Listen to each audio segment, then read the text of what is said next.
As regards the musculoskeletal problem, it's a progressive. And the natural history of the cases of CD, especially grade 3 gross motor function, it's a progressive. Especially in crouch gait, it's a progressive. It is not a purely motor, it is affecting sensory cognition, perception, and communication. In higher communication, it is very important, and we will see the classification about the communication also. The classification, the aim of the classification is to define the severity, the prognosis, as well as communication between other dogs. The main classification involves the anatomical classification, pathophysiological, and functional. The anatomical, which is the old one, it's include either bilateral or unilateral cases. Bilateral is involved the total body involvement and the diplegia, the lower limb work affected on the upper limb. Unilateral, it is a hemiplegia. The pathophysiological, it depends on the sign affected. It's more related to the prognosis. It's either hypertonia and very, very rare hypertonia and ataxia. The hypertonia involved the cerebral, the spastic, which is the most common cases, 60%. Dyskinesia and mixed type. The functional classification is involving many affections. It's not only the lower limb, but also it is functional about the upper limb affection as well as the communication. The most common classification about the functional classification is the gross motor function classification system. It is involving 5 grades, where 5.1 with 2 with 3 is ambulating, while 5.4 and 5 is non-ambulating. And level 1, which is not need any support, and level 2 needs support in exertion and like climbing upstairs, and level 3 needs support all over the ambulation. Grade 4 and 5, it is considered non-ambulating, like in grade 4 can ambulating inside inside the room and by using the walker and outside using the wheelchair. But can depend on himself, like either walking with the walker or by wheelchair. Like in grade 5, completely dependent on the other. Here there is a good communication between the previous 2 classifications. Mainly the gross motor function classification, grade 1 is mainly is ambulating. Level 1 unilateral, I mean, mainly gross motor function classification level 1 mainly is hemiplegic. While grade gross motor function classification grade 1 with 2 with 3, which is ambulating, mainly there is diplegia. While quadriplegic, which is the total body involvement, mainly non-ambulating and lying in gross motor function classification grade 5. As regards the natural history, it is very related, very good relation between the age and the gross motor function classification, as well as the gross motor function motion. The gross motor function motion, which is the milestone, the skills that the child can have during either sitting or walking or climbing or running. As regards the gross motor function classification, grade 5, it is usually near all the gross motor function classification reach a certain plateau, and as early in the age there is a slight gain in milestone, but it's the delay than normal. As regards the gross motor function classification grade 1 or 2, the plateau is delayed. Yeah, indeed, and there is slight improvement in gaining the skills, while it is delayed than normal, and reaches the plateau as the age of 6 or 7. And after that there is no change. Until lately, maybe decreasing after 18 years.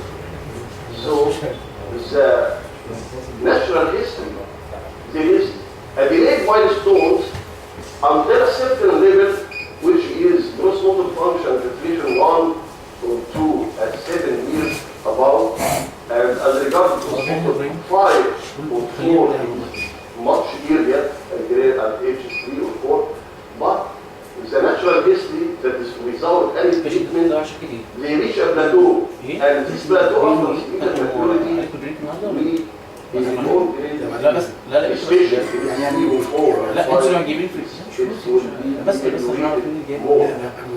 So, the aim of treatment is to prevent and lead this deterioration and to gain more function.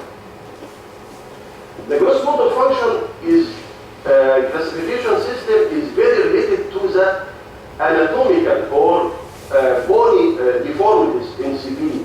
So, it's, as regards the femoral neck anteversion angle, it is much increased in the non-ambulating gross motor 3, gross motor 4 and 5 may reach the neonatal, like anteversion like 40 degrees. And the neck shaft angle is also increasing. And this explains why, as regards hip dysplasia, there is a linear increase as regards the gross motor function classification. Mainly 90% of the cases of the gross motor function 5 will lead to hip dysplasia, and this is very important. So, in non-ambulating level, to expect hip will be displaced in 90% of cases. So, must be screened to early detect this and early management. The gross motor function classification system is also can benefit in decision of the treatment. And ambulating, the aim is to improve the quality of care, while non-ambulating is to improve the quality of life as regards nursing and comfort of living. What about this? CP, vibration, complete support, gross motor function 4 at least, while this gross motor function 3 can walk with bilateral support, while this completely dependent 5. But the gross motor function classification as regards the assessment, it assesses the function still within this room. Within, it is not mentioned if this level of gross motor function level can be still if he will walk for a long distance or not. So the most precise functional mobility scale, it is which is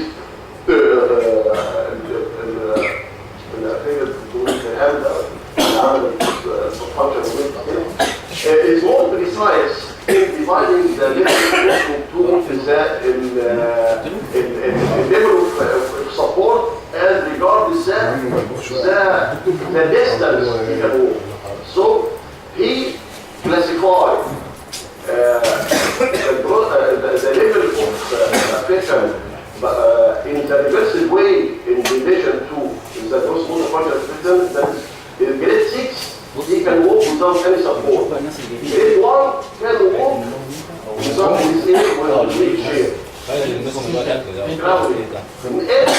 he cannot complete the distance, and every level of this, it is classified according to هل هو بيعمل can walk for 5 meters within the room or 15 meters outside or بلعب كوره ب 500 متر. فكل كلاسيفيكيشن من هذا الليفل بتتقسم هل بتحدد على حسب الايه هل هو كان موبايل within the room 5 meters or outside this. For example, if a patient can walk with a stick according to the functional mobility scale, it is grade level 4. With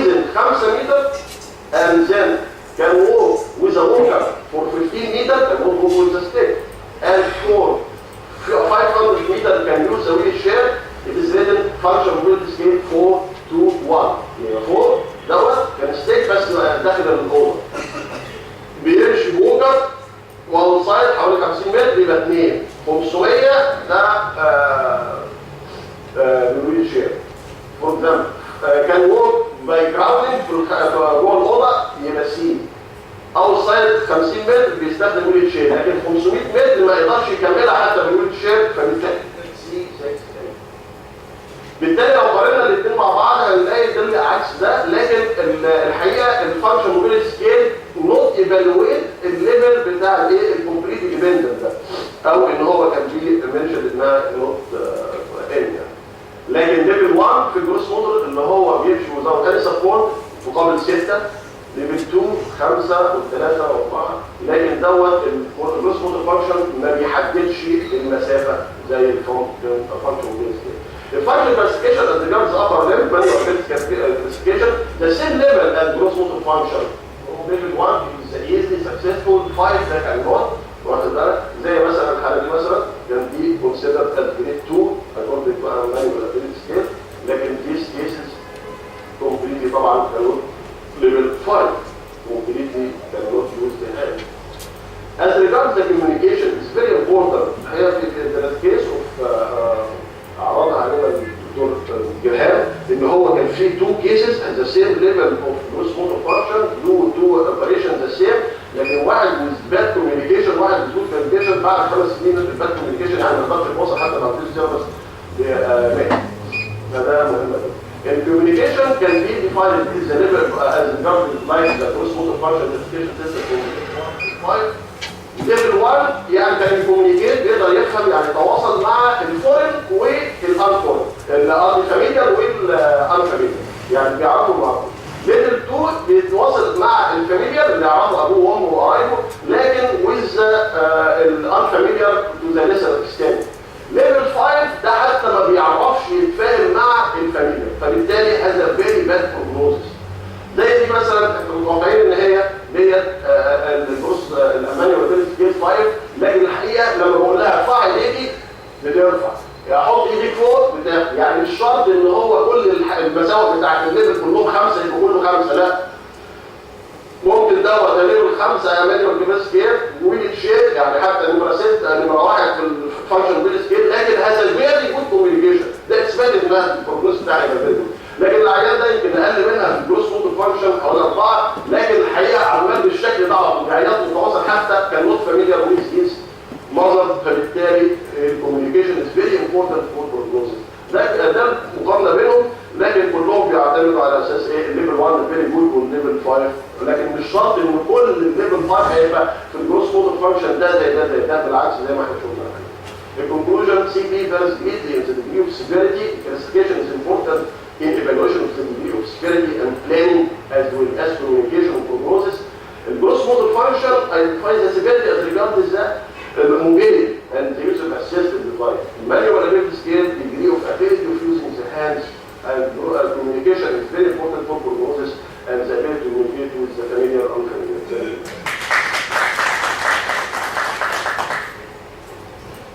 في أي سؤال قبل ما ندخل على طول في المحاضرة الثانية؟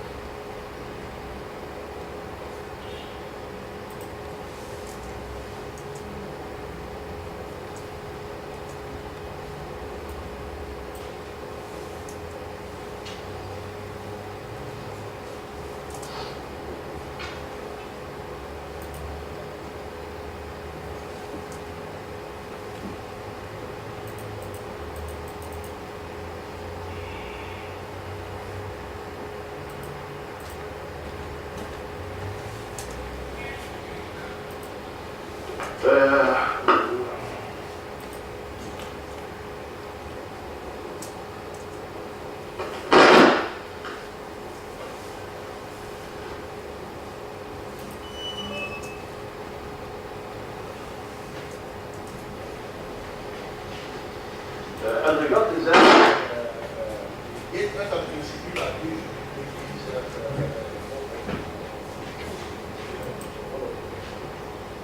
as regards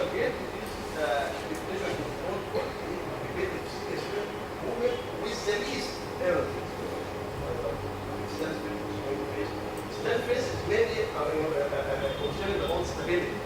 بالتالي بعض ما تلاقي extended phase الني must be female stance must be straight.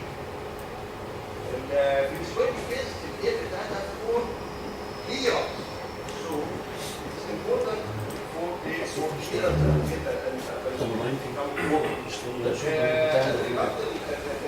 muscles which is important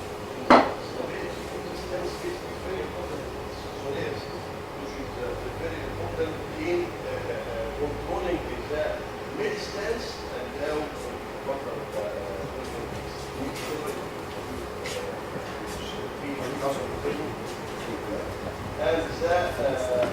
and also as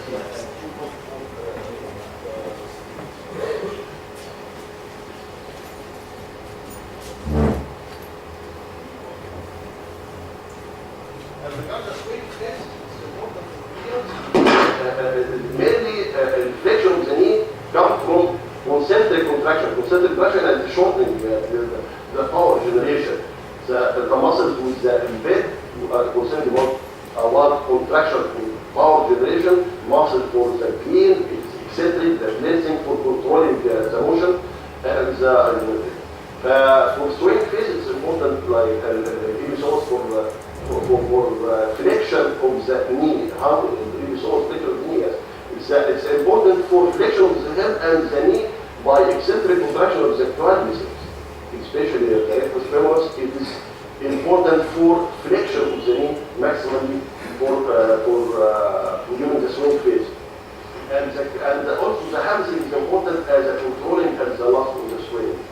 The common gait pattern in CP that during the swing phase it's a stiff knee gait which will be detailed with لكن اللي هي اساسا الديفكت هيبقى في السوينج فيز يعني مفيش كليرنس وعاده نتيجه الايه الريكتس فيمورس كونتراكشن and the patient walk with the conduction gait to allow the clearance of the during it like that.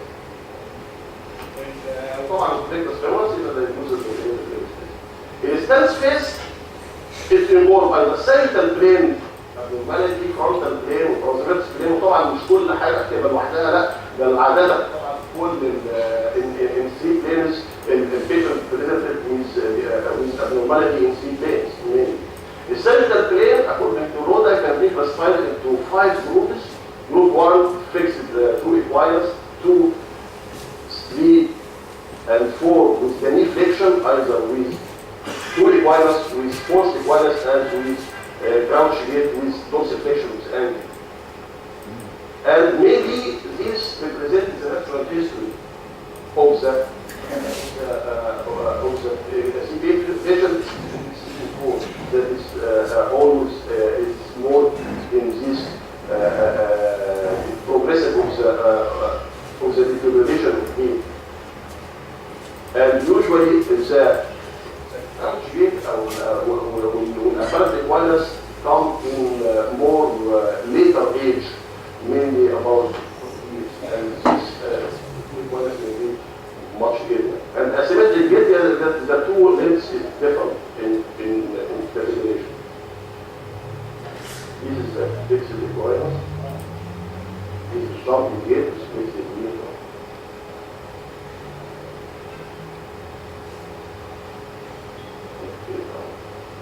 And this is the crouch gait. And this is asymmetric gait. The frontal plane gait pattern is involved. Sissoring gait, so either Asymmetrical or Brazilian, either spasticity or contraction or pause, must be the frontal plane.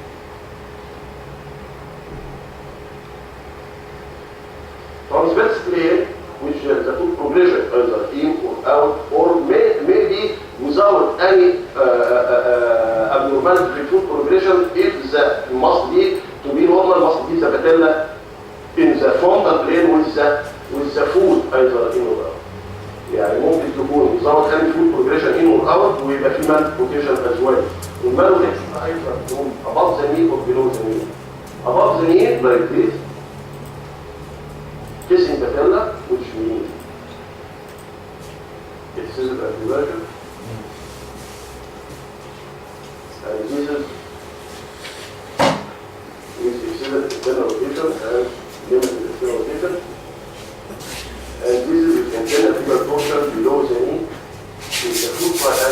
will be more than 5 million. And symmetrical torsion with the foot side angle outside. Maybe measurable rotation is the focus of the knee, scissor dimension, and this can be the common maybe for the measurable or malignant. In case of the camera, although there is output with the scissor dimension and these foot side angle. CD is not a progressive inversion, but progressive muscle fusion, specificity, muscle contractor, and quality control. The flexion of the head with the knee and part of flexion of the ankle are the key muscle groups that affect the gait pattern.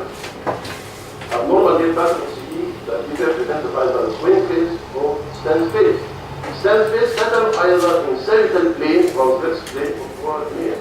Cervical plane pattern either two equivalent jumping, force equivalent crouch, asymmetrical forward plane pattern is Sissoring, gait, and projectile dynamics. Cervical plane form the main and not active transverse plane and shoulder plane form the addition to weakness to pattern. This is حاجة في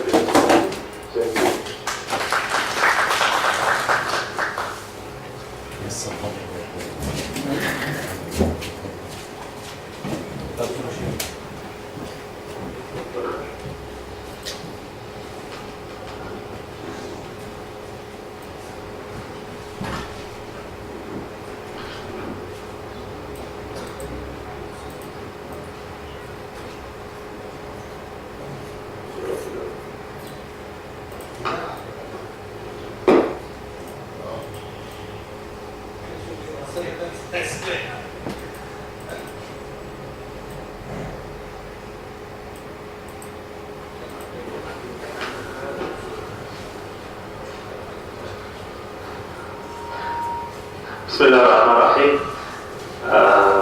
First of all, I would like to thank the organizing committee for inviting me to give this lecture. I will talk about stiff knee gait. What is stiff knee gait? It is restriction of knee flexion in swing phase.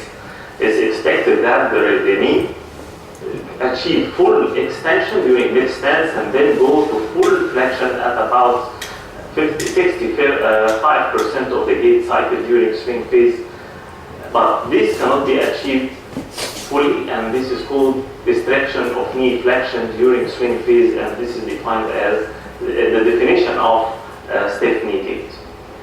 What is the effect of stiff knee gait?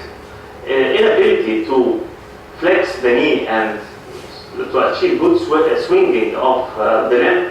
It will produce tripping. The child will fall repeatedly. It will produce difficulty in clearance of the swing phase of the foot, and this will make the child work with circumduction gait to transfer the foot forward. Also will produce difficulty in stair climbing, and very severe cases sometimes it's difficult for the child to reach his feet for shoe fittings. The possible causes, of course, the black hole of the stiff knee gait is rectus femoris abnormal function, but also there are another causes for stiff knee gait. One of them is inadequate knee flexion velocities at the foot off and lower limb configuration in the stance, as we will see. The rectus femoris, what is the function of the rectus femoris normally? Normally, it is not active in the mid stance, but it is active in the early stance phase after foot flat or loading response to control knee flexion of about 15 degrees. And also, it is important to achieve full knee extension at the end of the stance swing phase. But in a spastic patient, the rectus may be active throughout the swing phase. What are the characteristics, pattern of a stiff knee gait if the cause is the rectus femoris overactivity or abnormal activity? There will be reduced peak knee flexion. يعني المفروض the peak knee flexion reach about 60 degrees, but here it will be lower than 60 degrees. The second character is reduced total knee range of movement. يعني المفروض in the range of movement from 0 in the mid flexion in the swing phase or the peak knee flexion. But if the rectus femoris abnormal activity is the cause of stiff knee gait, in this case the total range of movement will be decreased. And there is delayed time to peak knee flexion. The peak knee flexion is delayed to almost 80% of the gait cycle. ودي حاجة مهمة جدا لأنها حتى لو كان العيان ده عنده flexion but at the proper time he can clear the foot properly. But if he cannot, but the delay in the peak knee flexion will reduce what's called toe dragging. يعني صعب تخبط أو تخبط في الأرض بالطرف يبقى نتيجة delay the peak of knee flexion. The other causes of stiff knee gait is inadequate knee flexion velocity at the foot off. هو ايه اللي بيخلينا نقدر نرمي رجلينا لقدام during the swing phase? It is the activity of the iliopsoas by forwarding the foot or the lower limb totally forward by the activity of the iliopsoas. Weakness of the iliopsoas is one of the important causes of inability to swing the lower limb. والحقيقة ان احنا knee flexion بيحصل مع السوينجنج او مع الاكتيفيتي of the iliopsoas by the inertia of the leg. يعني كل ما كان في instantaneous activity and rapid velocity of throwing of the swinging limb, كل ما كان حصل lag of the leg due to the inertia. Inertia is related to the acceleration. خلاص كل ما كان في acceleration اسرع كل ما كان يحصل knee flexion. كل ما كان في weakness للإليوسوس كل ما كان ال knee flexion ما يحصلش during swing phase. يعني مثلا دي examples العيانين بيبقى عندهم stiff knee gait. الحقيقة دول ما عندهمش rectus over activity. كل الموضوع ان عندهم very weak quadriceps iliopsoas and very weak gastrocnemius, because the gastrocnemius is one of the important factors that produce knee flexion during swing phase. النقطة دي مهمة قوي لأن احنا مش كل الحالات على طول أي stiff knee gait نعتبرها rectus femoris abnormal activity أو over activity. Other causes ممكن the lower limb position زي أي عيان مثلا عنده crouch gait. الحقيقة دي عيانة عندها crouch gait و it is stiff knee gait at the same time. There is limited range of motion during swing phase. وعشان كده بعض العيانين دول لما بيتعالجوا يبداوا يدخلوا في stiff knee gait. عشان كده مهم قوي to assess the rectus femoris activity in this patient. How to diagnose؟ احنا اللي هنتكلم عليه دلوقتي كله عن rectus femoris over activity. How to diagnose the rectus femoris abnormal activity is the Duncan-Ellie test. It's a very important test. It's based on the rectus femoris is act as a hip flexors and also as a knee extensor. So flexion of the knee will produce, if it is short, will produce flexion of the hip. وفي نفس الوقت كمان عيان زي كده with rapid flexion of the knee, it will produce elevation of the pelvis. This means only spasticity. But with continuous flexion, the hip will drop again. This means it is only spasticity and not true shortening of the rectus femoris. Classically, this is the patient with stiff knee gait. There is limitation of the range of motion and the limitation of knee flexion, or limited range of motion of the knee flexion during the swing. بس الجيت اناليسيس بيدينا بارامترز ثانيه الحقيقه مهمه جدا، لان الجيت اناليسيس بيحدد لي الرينج اوف موشن قد ايه، البيك ني فليكشن قد ايه وهو ليميتد فعلا ولا لا، وكمان the timing of the peak knee flexion and if there is delay of the peak knee flexion during the swing. وهي دي 3 فاكتورز اللي على اساسها اقدر اقول فعلا ان العيان ده عنده stiff knee gait secondary to rectus femoris abnormal activity. من اهم الحاجات كمان اللي هي dynamic EMG. Dynamic EMG هيوريني ان في continuous firing and continuous overactivity of the rectus femoris throughout the gait cycle. The management of the stiff knee gait dependent on the cause.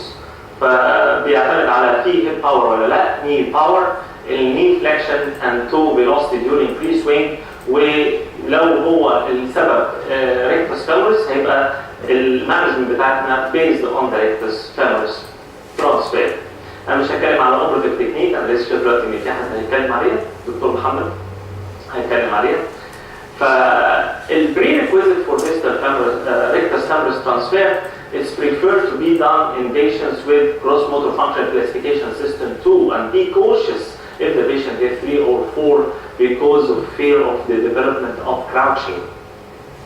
And to do it, we have to meet both kinematic and EMG criteria. يعني لازم ألاقي characteristic pattern of limitation of flexion on the swing اللي احنا قايلين عليه 3 حاجات: limitation, limited range of motion during swing, و delayed peak knee flexion, و limited أو depressed أو low peak knee flexion. And also we have to find EMG overactivity of the rectus femoris on dynamic EMG.